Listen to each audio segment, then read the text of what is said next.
Welcome back to my channel. चला आपण आज पाहणार आहोत पनीर फ्राय। अगदी 5 मिनिटांमध्ये तयार होणारी आपली डिश।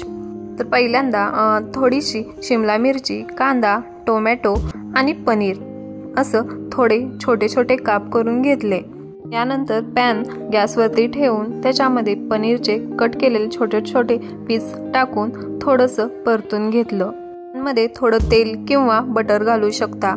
ब्राऊन झाल्यानंतर ते पनीर काढून घेतले। नंतर पॅन मध्ये कांदा, टोमॅटो, शिमला मिरची आणि थोडंसं बटर घालून हलवून घेतले।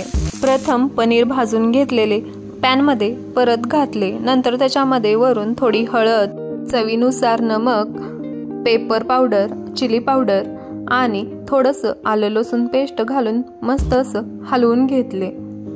थोडंसं वरून कोथिंबीर घातली जेणेकरून याला टेस्ट चांगल्या प्रकारे येते। तुम्ही बघू शकता किती छान अगदी सोप्या पद्धतीने 5 मिनिटांमध्ये तयार झाली।